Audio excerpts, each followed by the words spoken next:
Y es momento de ir con nuestro primer invitado, el invitado del día. Entre tanto, ustedes van respondiendo la encuesta que les hemos hecho a través de nuestro sistema de YouTube. ¿Está usted de acuerdo con la Asamblea Constituyente que propone Gustavo Petro? Aquí van la votación a través de nuestros canales digitales.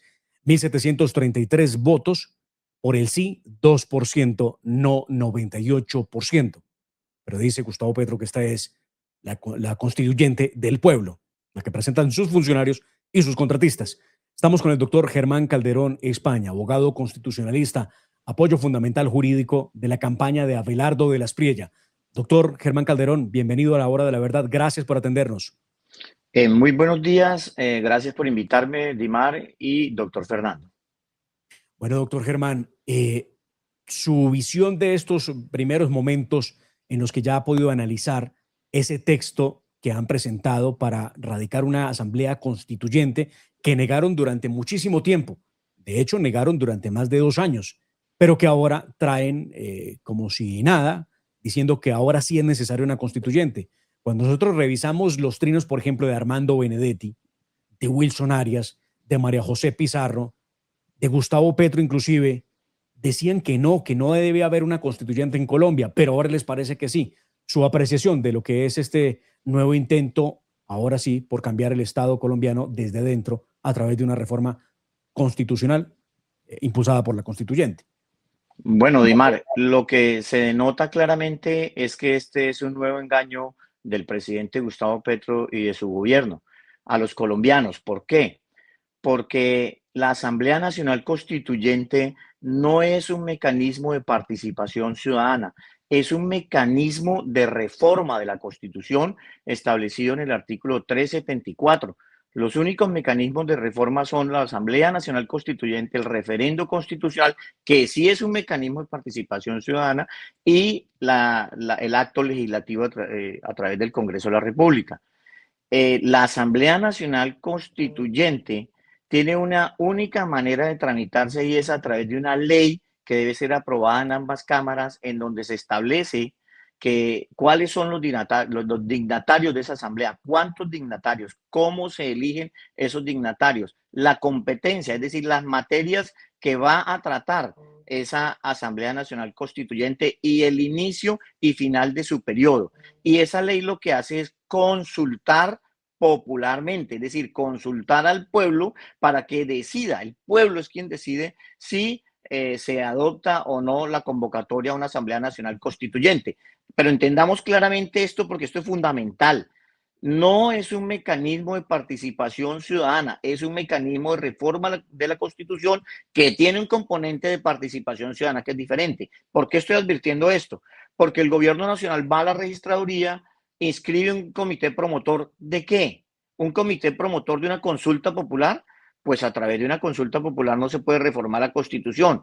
O un comité promotor de un referendo constitucional, que a través de ese mecanismo sí se puede reformar la Constitución, pero no ha sido clara el gobierno en establecer cuál es el mecanismo, la vía adoptada. Ahora, hace una análisis motivacional para una posible ley, pero esa ley la tiene que presentar al Congreso de la República para que sea aprobada, y esa ley tiene un control de constitucionalidad. Entonces, si miramos términos, mientras se tramita la ley en 4 debates, luego viene el control de constitucionalidad, esto da por lo menos un año. Estaríamos hablando en diciembre de 2026, fecha en la que ya Gustavo Petro y su gobierno no va a estar, con toda seguridad, porque la gente está cansada de este gobierno. ¿Y qué es lo que está sucediendo? Están engañando al pueblo con una Asamblea Nacional Constituyente, están engañando al pueblo con una emergencia económica, están engañando al pueblo con una cantidad de adefesios jurídicos que están utilizando para permanecer en campaña.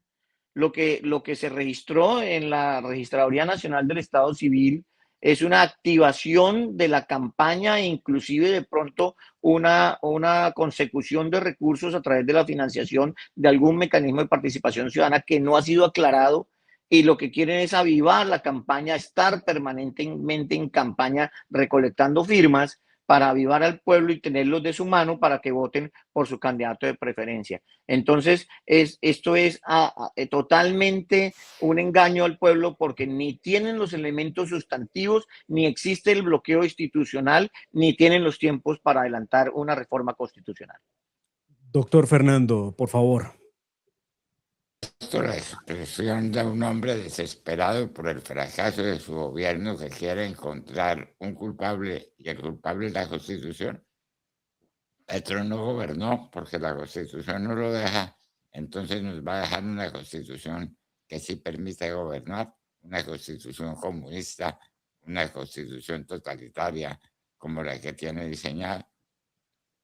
Pues sí, todo lo que establece en esa motivación, en esa exposición de motivos, supuestamente que van a presentar al Congreso para tramitar la ley que llama al pueblo a convocar una Asamblea Nacional Constituyente, está llena de situaciones propias de una dictadura comunista. Modificar el Banco de la República, modificar la Corte Constitucional, darle un golpe de Estado a la Corte Constitucional, modificar lo que se llama la rama judicial, el engranaje, la estructura de la rama judicial, modificar, ampliar las facultades de la JEP, que es una corporación judicial que tiene que acabarse, definitivamente tiene que acabarse, no puede funcionar más de los 10 años que se vencen ahora en 2026, de los que pues está previsto para que funcionara, y luego 5 años más para que se produjeran las sentencias, cosa que no va a suceder. Y todos estos asuntos que perfilan a una dictadura constitucional de tinte comunista y socialista que le podría hacer mucho daño al país, está siendo propuesta, pero obsérvese que ninguno de estos temas van a ser logrados simplemente por los tiempos. Es que los tiempos, mientras se tramita la ley, mientras se tramita el aval de la Corte Constitucional, mientras se tramita el apoyo del pueblo que viene después de ese aval de la Corte Constitucional, y el apoyo del pueblo no es menor, no es como está diciendo Gustavo Petro, es que vamos a recolectar 10 millones de firmas. Perdóneme, esos 10 millones de firmas no van a alcanzar porque es el 30% del censo electoral y eso equivale a 12, 13 millones y medio de firmas conforme a lo que está consolidado el censo electoral 2025. Entonces lo que se trata es simplemente un sofisma de distracción. Esta no es una idea que puede tornarse peligrosa. Lo que usted nos ha explicado, doctor Germán Calderón España, con quien estamos al aire a esta hora, abogado constitucionalista, es que los tiempos no le alcanzarían a Gustavo Petro y tendríamos en un año que estar en esta misma situación, en la misma discusión, si lograron o no los apoyos necesarios para poder lograr el trámite de esa iniciativa legislativa que apruebe el llamado a una asamblea constituyente. Pero entonces todo esto se reduce a que está gustando Gustavo Petro, sus ministros, la idea de la estrategia constituyente para prometer que les van a cumplir a los que no les cumplieron durante 3 años. Y de esa forma entonces promover sus listas al Congreso e impulsar a su candidato presidencial. ¿Es eso lo que en últimas estarían buscando? Así es, así es. A través de mecanismos que no van a darse en el tiempo, como la Asamblea Nacional Constituyente o una consulta popular o un referendo constitucional, porque no se sabe qué fue lo que registraron allá en la Registraduría Nacional del Estado Civil, ese comité promotor. ¿Para qué es? Porque es que uno no hace uno no establece un comité promotor para hacer una Asamblea Nacional Constituyente, porque no es la vía.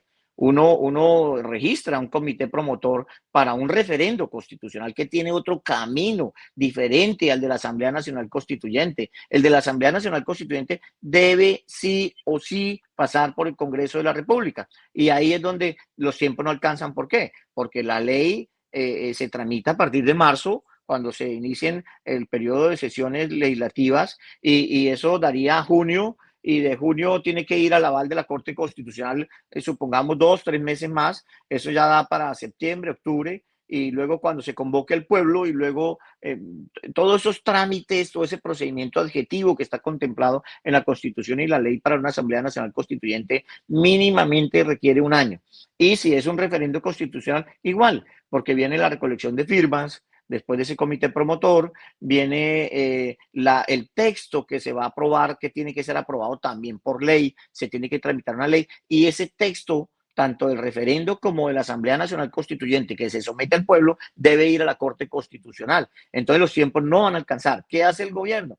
Auspiciar avivar las fuerzas del pueblo a través de unas promesas, como usted lo dijo, Edmar, de unas promesas que se le van a hacer nuevamente al pueblo porque se le hicieron cuando arrancó este gobierno y no se cumplieron. Y lo que van a hacer es eso, activar al pueblo para tenerlo ahí siempre en permanente campaña y con una financiación estatal y posibilitar las mayorías de un candidato que están perfilando, pero yo estoy convencido que el 31 de mayo o a más tardar en junio ya tendremos un presidente electo que no hace parte de este gobierno, que no está dentro de la ideología de este gobierno y que definitivamente va a cerrarle el paso a todos estos mecanismos, a todos estos embelecos que se han inventado para tratar de reformar la Constitución. Pero la reforma de la Constitución no es solo objetivo. El objetivo es avivar al pueblo para permanecer en campaña y lograr que su candidato de izquierda llegue.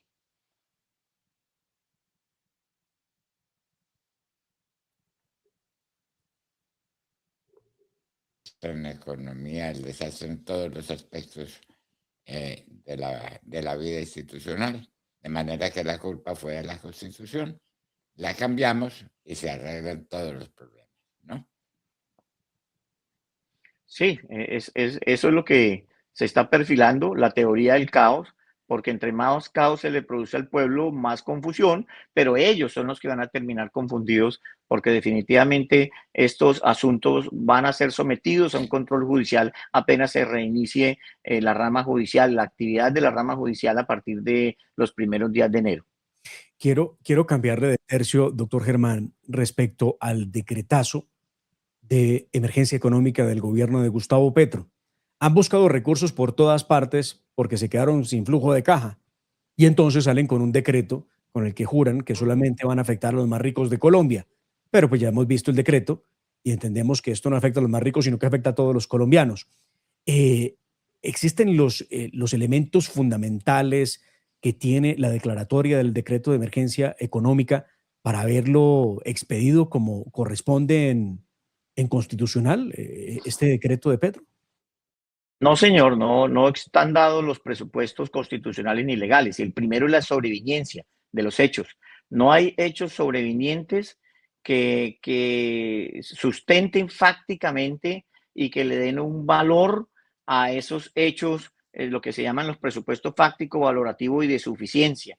Porque, por ejemplo, los expertos de la economía han dicho en Colombia que hay un rezago presupuestal de 18, 20 o más billones de pesos por falta de ejecución presupuestal. Y la falta de la ejecución presupuestal en cada uno de los ministerios, en cada una de las entidades, ese dinero pasa a unas reservas a partir del 1 de enero de 2026 y se debe redistribuir nuevamente esos recursos dentro del presupuesto nacional, es decir, se debe adicionar el presupuesto nacional ya aprobado previamente por el Congreso o por decreto. Y esas reservas tumban el concepto de sobrevivencia, tumban el concepto de crisis, porque todo ese dinero está disponible. Lo que pasa es que quieren contar con ese, más el de unos impuestos y unos ingresos adicionales que quieren con la emergencia económica y más la venta de los test para también avivar desde el punto de vista financiero la campaña de su candidato de preferencia, porque con eso van a ser destinaciones a proyectos de inversión hacia la ciudadanía en el que van a, entre comillas, comprar el voto y van a desequilibrar las elecciones. Los candidatos no van a contar con igualdad de armas porque los que no están en el gobierno no cuentan con el presupuesto nacional, no cuentan con la estructura y el andamiaje estatal y están en un desequilibrio. El Consejo de Estado y la Corte Constitucional tienen que estar muy alerta a estos temas porque van a ser denunciados, porque van a ser puestos a su consideración por parte de nosotros los constitucionalistas y los ciudadanos en general, pero estas cortes tienen que actuar rápidamente, actuar casi que al instante. No pueden permitirse, por ejemplo, como ahora que la Corte Constitucional se permitió el lujo de esperar la vacancia judicial mientras el gobierno profiere todos los decretos legislativos que se van a proferir y eso ya empiezan a causar unos efectos que no son reversibles, que no son retroactivos y empiezan a hacerle daño a la economía, daño a la ciudadanía con este engaño de la emergencia económica. Aquí hay una pregunta elemental, doctor Fernando, doctor Calderón, España. La Corte Constitucional con 6 contra 2, porque esa fue la votación que hubo en esa sesión extraordinaria, para analizar si venían a hacer control de constitucionalidad del decretazo de emergencia económica, estimó que no era necesario adelantar el trabajo, sino que podía esperar eso y después del 13 de enero tomar decisiones sobre el decreto de emergencia económica. Significa que le dan casi 2 meses a Gustavo Petro para poder causar unos impuestos. Y entonces vamos a pagar esos impuestos. ¿Significa entonces que no habrá reversión? O sea, no tendremos los colombianos, una vez la Corte declare que no hubo suficiencia en los presupuestos fácticos y jurídicos para decretar una emergencia económica, a nadie le van a devolver la plata. Simplemente ya la plata quedó en las arcas del gobierno. ¿Es así? Sí, señor, así es, porque los sentencias de constitucionalidad no tienen efectos retroactivos. Es decir, si la Corte Constitucional hace el juicio de constitucionalidad en marzo, abril, mayo, ya cuando estos decretos sean expedidos, porque la emergencia va solo por 30 días, pero todos los decretos que se expidan en esos 30 días, pues van a tener vigencia, van a empezar a recaudarse todos esos recursos de los impuestos y demás cargas impositivas que va a establecer el gobierno nacional a través de estos decretos y van a entrar al presupuesto nacional y se van a ejecutar. Los van a ejecutar muy rápidamente. ¿Por qué? Porque cuando salga el fallo de control de constitucionalidad, si dice que esa emergencia es inconstitucional y que sus decretos legislativos son inconstitucionales, pues simple y llanamente ya no tendrá esos efectos retroactivos. Ya se gastó el dinero y ya no se podrá recuperar. Ahora, por eso la importancia del Congreso de la República. El Congreso de la República hoy, 29 de diciembre, se va a reunir y el Congreso de la República, si no lo saben los congresistas, se lo digo, tiene facultades, tiene atribuciones de derogar el decreto legislativo que declara la emergencia económica si no se cumplen los presupuestos legales. ¿Por qué? Porque el Congreso de la República hace un control de conveniencia política. ¿Y qué es conveniente? Si ustedes van al diccionario, a todos los diccionarios de la lengua española, lo conveniente es lo que no está acorde. Y si no está acorde con la Constitución y la ley, pues simple y llanamente puede derogar esos decretos. El Congreso, el país está en manos del Congreso de la República hoy. Si hoy suspende si deroga esa declaratoria de emergencia económica, pues simple y llanamente ahí se paraliza todo y el gobierno no podrá expedir esos decretos legislativos. Hoy, doctor Fernando, hay reunión en sesión extraordinaria del Congreso de la República, del Senado, que ha citado a los congresistas para una sesión plenaria mixta. Significa que algunos pueden estar presentes en Bogotá, en el recinto, y otros a través de modos virtuales para poder asistir a esa sesión mixta de las 10 de la mañana, donde se ha citado, entre otros, control político a los ministros del gobierno de Gustavo Petro por el famoso decretazo, y también para analizar el alcance de ese decreto. Pues ya veremos, doctor Germán Calderón, a quien agradecemos por estar con nosotros a esta hora, qué pase en esa sesión el día de hoy. Doctor Bueno, Calderón, muchas gracias. Muchas gracias al doctor Fernando, muchas gracias a usted, Emar. Muchas gracias por atendernos siempre. Era Germán Calderón España, abogado constitucionalista, abogado, doctor Fernando, que está en el equipo de trabajo de Abelardo de la Espriella. Es el abogado constitucionalista que impulsa las demandas, las nulidades que presenta el candidato presidencial Abelardo de la Espriella. Ya regresamos para hablar de un tema que no es menor. ¿Están saqueando el Fondo Nacional del Ahorro? ¿Qué fue lo que hizo el gobierno de Gustavo Petro? ¿Había o tiene la facultad el Ministerio de Hacienda de requerir dinero del Fondo Nacional de Ahorro para trasladarlo a las arcas del gobierno? 497.000 millones de pesos trasladados al gobierno. Ya les vamos a contar de qué se trata. En segundos estaremos con la abogada, la doctora Carolina Restrepo, lista al Senado de la República por el Partido Centro Democrático. En segundos, aquí, en La Hora de la Verdad. Ya regresamos.